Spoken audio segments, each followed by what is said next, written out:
You are ready to become a world changer. You're ready to become a world changer. If you can let go and just pursue what is best for you. A lot of times we're pursuing what's best for other folks instead of what's best for me. Yes. So worried about people's opinion of you. Amen. You won't pursue what's best for you. Right. I don't know about anybody else, but I'm about to become a world changer. Yes, she is. And so I'm going to pursue what's best for me. Yes. So get ready, because it's about to happen. Yes. Okay. Woo. Wow. Just as every product has a shelf life. Oh, my girl. Come on now. Oh, he coming for you. Here we go. He coming for you. Here we go. Just as every product has a shelf life, the present has a shelf life. Okay. Where you are right now has a shelf life. The way you currently think and what you are currently doing will change over time, at least to some degree. If they don't, you're not growing and maturing as a person. You're rocking like Mr. Williams. Oh, my goodness. Whew. Many people are offended in life by their circumstances and by those whom they blame for those circumstances. Yes. Many people are offended in life by their circumstances and by those whom they blame for their circumstances. Yet taking offense is damaging to a person's spirit. The principle of change assures us that good times won't continue forever, and we must prepare to avoid the trap of offense. What? Wow. 2 weeks, you wrestling. 2 weeks. Okay. You can't base your personal value on anything you possess. If you do, then you will lose your value when you no longer possess it. That's right. Come on. Thank you, Mosiah. That's good. Thank you. People looking at what they lost. Yes. People looking at what they lost. You ain't lost nothing. You can't base your personal value on anything you possess. If you do, then you will lose your value when you no longer possess it. In essence, the effects of change will be able to reduce you to nothing. Yeah. In essence, the effects of change will be able to reduce you to nothing. Who, Lord? You may be expecting too much from other people.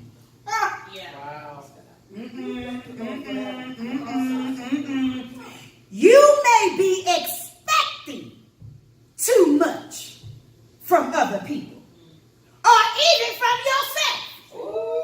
Let's take off the earrings then. It's time to fight. All right. While we want to conduct ourselves with excellence, we can't control everything, and we shouldn't try to. Trying to control everything that happens to you will overload your body with stress. Did you not say that, Pastor Lucinda? I've been overwhelmed for 2 weeks. The Most High God won't allow anything to come into your life that you cannot rise above with His help. Yes. The Most High God won't allow anything to come into your life that you cannot rise above with His help.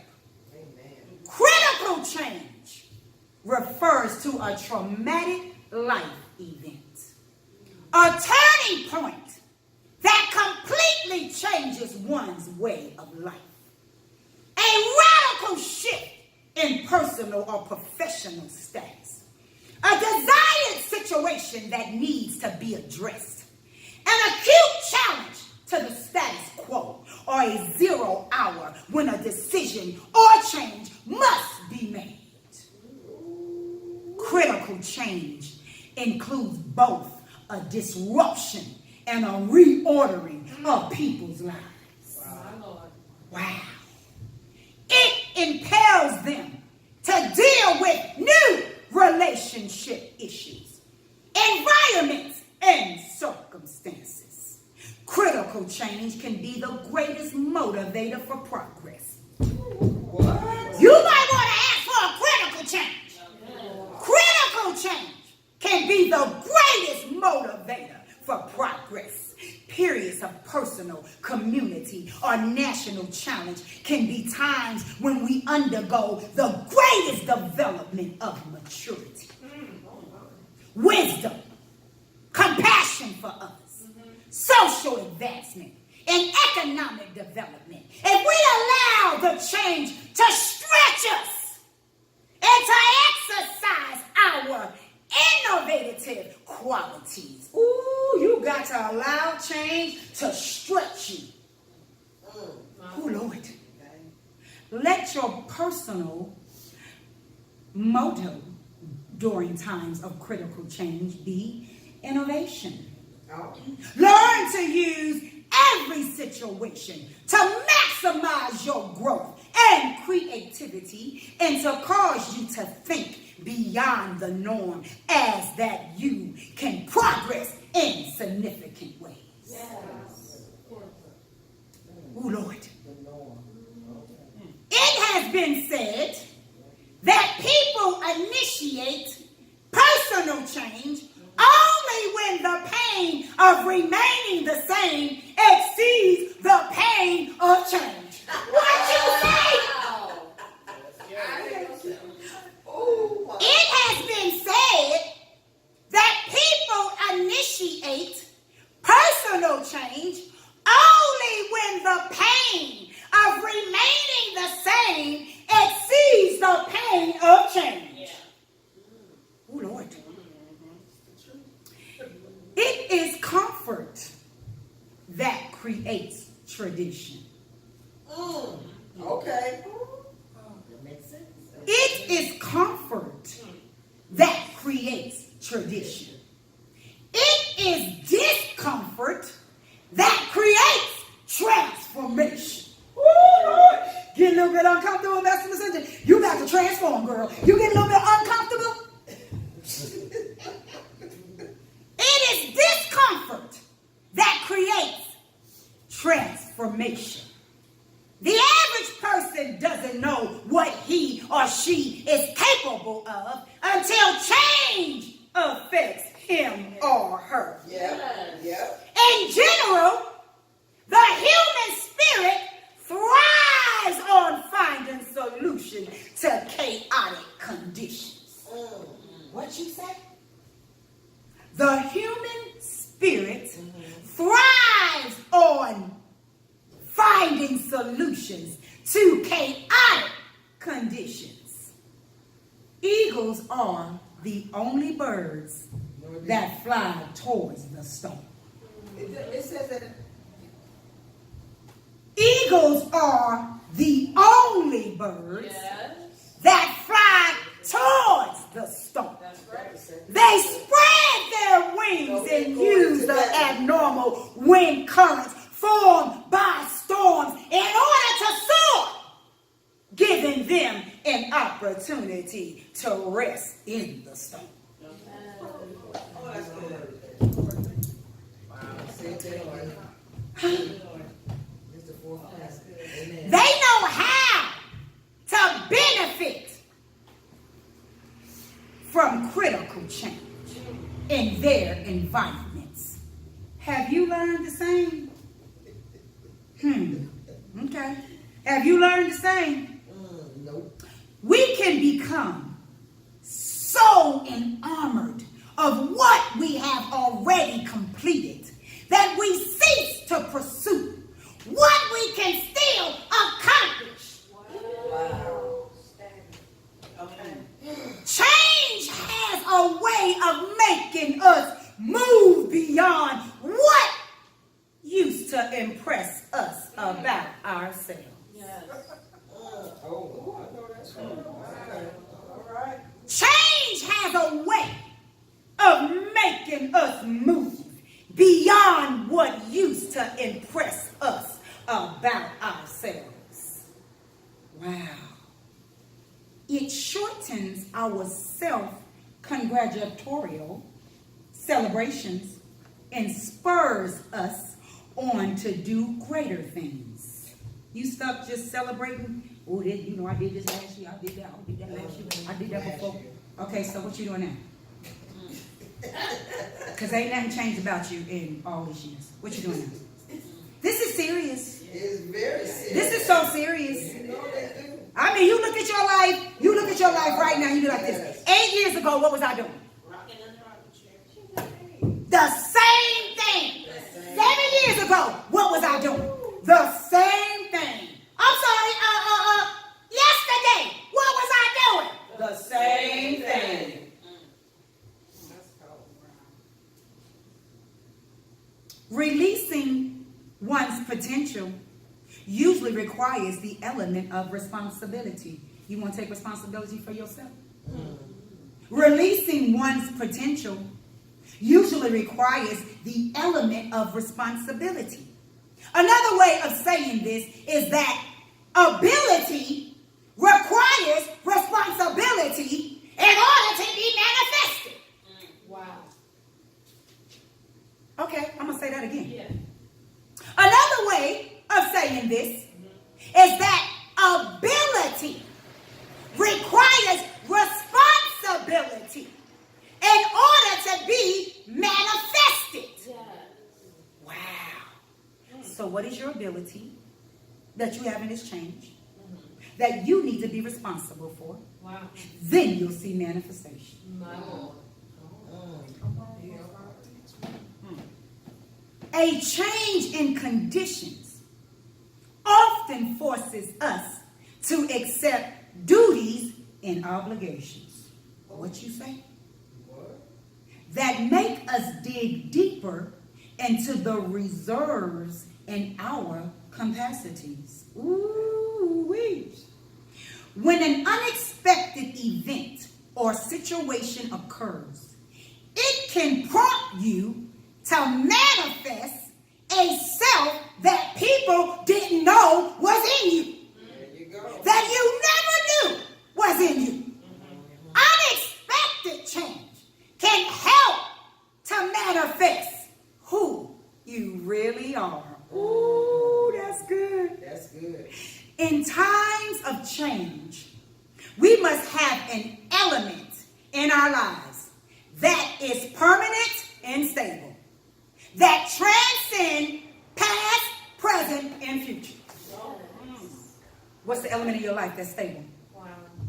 and permanent?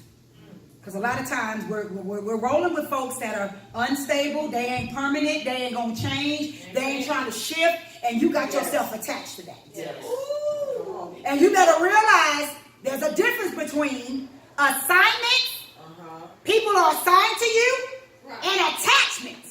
People will attach themselves to you. Yes. Amen. So you better know, in times of change, we must have an element in our lives that is permanent and stable, that transcends past, present, and future. Yes. This constant enables us to stay grounded in who we are, where we're going, and the value by which we conduct our lives. Yes. Our one constant in change is our Creator, the Most High God. My goodness. Despite the fact that everything on earth changes, the Most High God declares, I am the Lord who does not change. That's right. Malachi chapter 3 verse 6. The Creator never changes in the sense that nature, character, and integrity. His acts may change, but his essential ways never change. This truth gives us confidence in the midst of unsettling times. God the Most High is not only unchangeable, but he is also eternal. Eternity is not ruled by time. The Most High God exists outside of time. Although he interacts with human beings and human affairs within the realm of time, he is outside of time. Come on, Most High God. The Most High God is the same today, yesterday, and forevermore. Hebrews chapter 13, verse 8. We can put no real confidence in anything else, for nothing and no one besides the Most High God is completely trustworthy and reliable. The greatest security against the disorientation and disruptions of change is reliance on the unchanging Most High God. Our Creator made us, and he is faithful in all his promises. No matter what changes may come your way, you can depend on him to fulfill what he promised. The Most High God keeps his words. He tells us how things are. He comforts us, but he doesn't give us false promises. That's right. He's someone whom we can count on completely to tell us the truth and to prepare us to handle it. Some people believe that because the Most High God doesn't change, he won't do anything different from what they already seen him do. When he brings or allows change in their lives to further his purposes for them, they don't know how to react.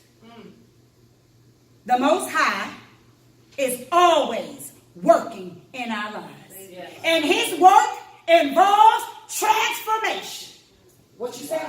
The Most High God is always working in our lives. And his work involves transformation. Some things need to change in your life. Right. Who, Lord? People are taught that the Most High God wants them to be successful, and that this means that they can always expect the good life. This theology, however, has produced believers who cannot handle change. All right? Instead of being taught the permanency of God's nature and character, they have been taught that God's promises that are permanency of all things.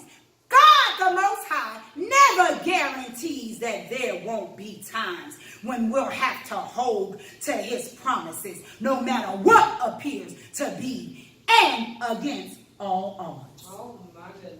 In the scriptures, people who were called by the Most High God to further his purposes and gain his blessings often lost things before they received something better. What you say? Wow. People who were called by the Most High God to further his purposes and gain his blessings often lost things before they received something better. The changes and transitions that comes our way are part of the process, and we must hold firmly to the Most High God's nature and purposes in the midst of them, so that we can arrive safely at the destination he intends. Many people have forfeited their rewards because they question the Most High God's love or even their own faith. We need to learn the Most High's purposes for us. Ask him to guide us and discern what is next. Then we will not become overwhelmed by the present on our way to the future.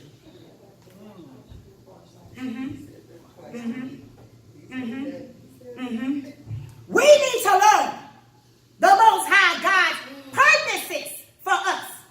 Ask him to guide us and discern what is next. Then we will not become overwhelmed by the present on our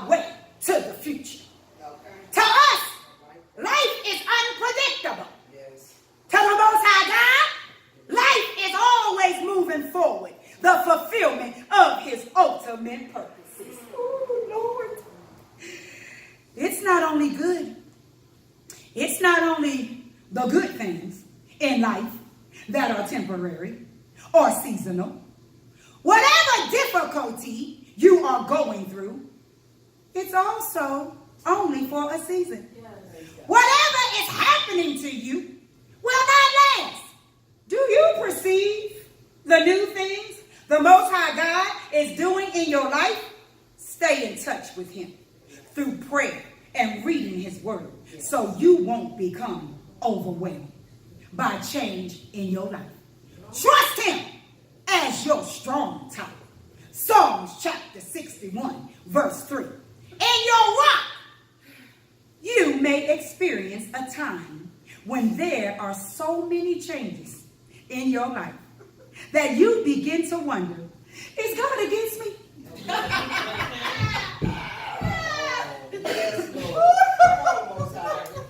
Come on, y'all.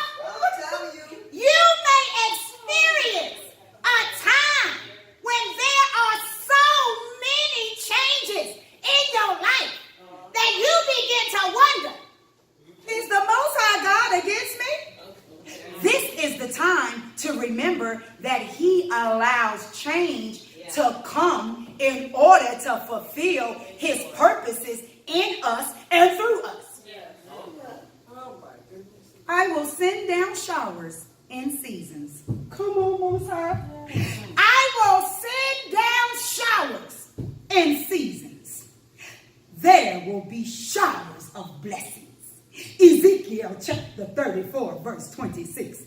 Showers of blessings comes in seasons. Oh Lord. When the blessings start coming, that is not necessarily a permanent condition. When the showers stop, will your faith remain intact? We may think the Most High God has forgotten us, but we're only experiencing a season. Oh, wow.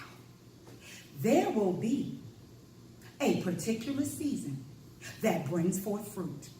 You may be working hard, but not seeing any results. That's just a normal part of the season. You will bring forth your fruit in its time.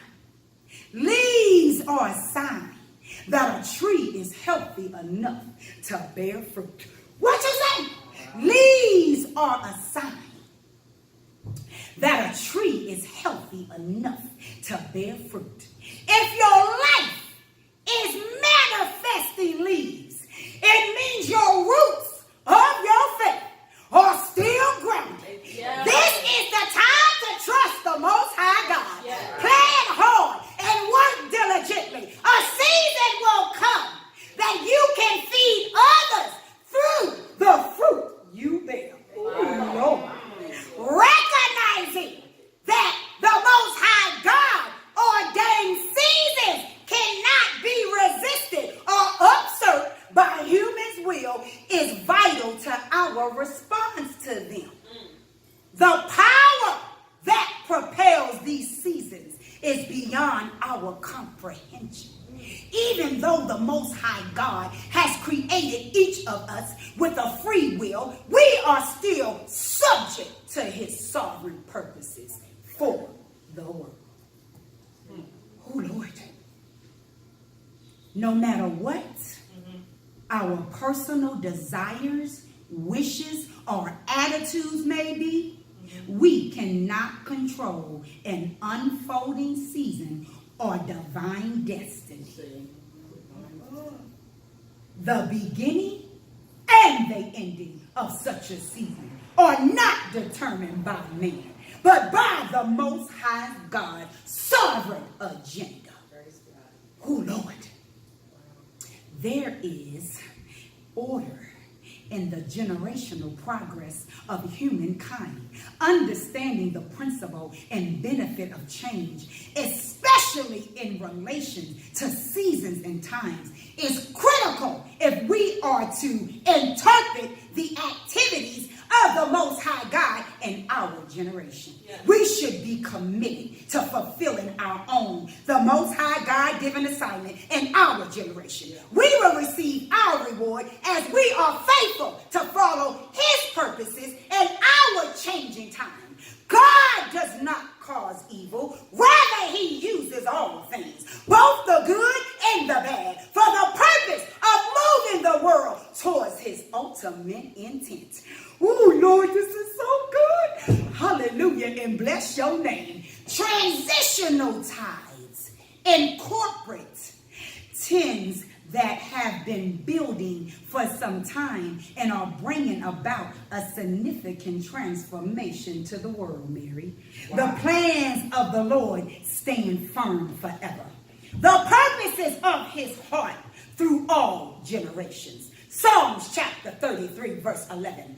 All generations would include all changes and transitional tides in human history. The Most High God is in charge of the universe. If he wants to create a new tide in the flow of human history, he will. If he decides to change the leadership of a nation, he will. What the Bible says about change is more important than what the news broadcast is saying, Mary. 10 defining areas of life are currently converging to bring about a transitional tide in human history. The tides in which we're living may summarize as an age of globalization, information, communication, mobilization, cultural diversification, mergers and networking, longevity of life, technology, political and religious transition, and rapid transformation. Oh, Lord. Wow. Amen. Amen. Amen. And amen. Oh, you in transition. And it's time for you to transform into the change that the Most High God has placed into your life. So what you're going to have to do is embrace that change and recognize that change. And know right now that I'm in a transitional change. But one thing about it, my season is almost over. I know right now he's going to open up the windows of heaven and pour us out a blessing that we don't have room to receive. If we just shift in the change, if we just move with the change, if we understand the change, and we go for the forethought. I'm talking about renewing our minds in the change. Ooh-wee. All right, Pastor, listen to Wayne. Oh, Lord. Oh, Lord. Oh, Lord. Come on, Pastor. Oh, Lord.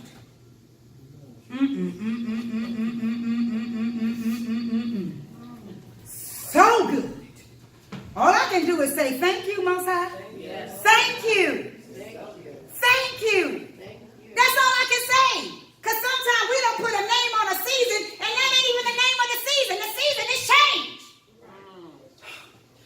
Oh, Lord. Thank you, Most High.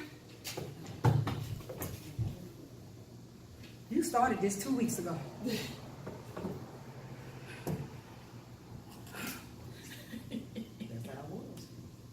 You started this 2 weeks ago. Oh, you gonna blame that? Woo. All right. Hallelujah and glory to his name. Woo. You know they said the prophet comes out of response to something that you asked for. You know I was serious. That's what the word says. The prophet comes I was serious. out of your response. It's something you asked for in your life. So there you go. Thank you. Just like that. Y'all know how it feels when you get overwhelmed, Mary. I was feeling you. That's why I was quiet. Because I wasn't going to add fire to the fuel. Yeah. Whew. It was a lot of meat going on here. Right. A lot of meat. A lot. Oh, my goodness. So I'm thinking, okay, now I got to have me a contingency plan. I'm like, okay, Most High. So even when you feeling down and you don't feel like doing nothing, you just out of it, completely out of it, you always supposed to have a contingency plan. So I used to base my life off of other people, how they were feeling. Right. And so when I came to Denver, I didn't have an identity. I'm like, Most High, I didn't even know who I was because I was the person that I could be the best I can be for other people. I could be whatever you need me to be. I can transition myself, but never thinking about who I was. Yeah. So it took me, how long have I been in Denver? 14 years. It took me 14 years to figure out who I am. And so now I'm going through this transitional change. I've been going through since I've been here. I'm like, oh, Most High, it got to stop. It got to stop. Oh my goodness. So it's like 2 weeks. I just thank him for that. I thank him for the correction. And so now I figured out, like a lot of things Dr. J was saying, and I'm like, you know, you be thinking about your life, and you be thinking about the people that's in your life and why they're in your life. And when she was saying you have to figure out attachments and you got to figure out assignments. And in the change, attachments has to go, but the assignments, they will remain and they will identify themselves. The attachment will identify itself and the assignment will identify themselves. I'm like, okay, Most High. So we have to take our thoughts captive to obey. So when you were saying, well, he didn't give me to obey, but when she's talking about capture your thoughts, you have to capture your thoughts to obey. And you have scattered thoughts, how you going to obey? How you going to hear anything? And that's the problem that I'm having. I'm hearing them, but I'm not obeying. Right. I hear what you're saying, but I'm not obeying because I'm all way over here somewhere, overwhelmed in what is going on here. And so when you ask a question, he will answer it. You're not only going through a change, Pastor Wagner, you're going through a transitional change. That's double time. Yes. So I'm like, why am I so overwhelmed? You know, sometimes you can deal with the change, but when he's transitioning you in the change, I'm like, what is going on? That's good. That's good.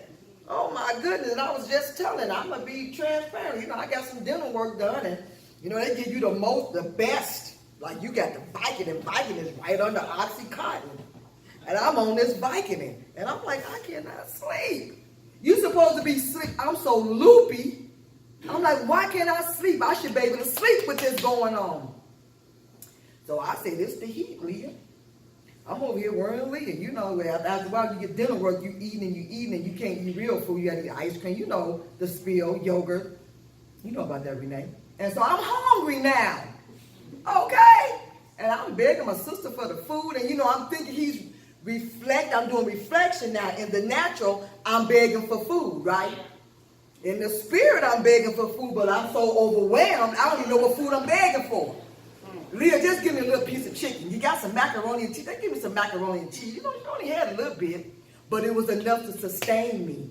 So I'm like, okay, Mel, I'm thinking about all this in the natural. I'm giving you enough food. You only need a little bit to sustain you. You only need one principle to sustain you. So what is your forethought? You're so overwhelmed with over here that you're not even giving a forethought to what's going on right now. Most High was dealing with me. I just got that revelation a few minutes ago. Okay. So now we're going to go to the word, right? We're going to open the word up. You know how we did back in the day, and we find a Bible verse. Let me see what's going to fit me today, right? So he's saying, to those that wish to sterilize my word, to fit your standards, stop sterilizing my word to fit your standards, because I already established my standards. Go find you a principle and a key and work with that. That's why you're overwhelmed, Pastor Wagner, because now you got your little standards going on, and I already established my standards. Yeah. So what are you trying to sterilize my word for? It's going to never change. Go find you a principle. I'm like, okay, Most High. So now I'm taking my thoughts captive, right? And that simply means gaining control over what you think about yourself and your life. So what do you think, 5 a.m. prayer family? What do you think about your life right now? Yourself. Right. I had to take a good reflection on what do I really think about myself at this particular time.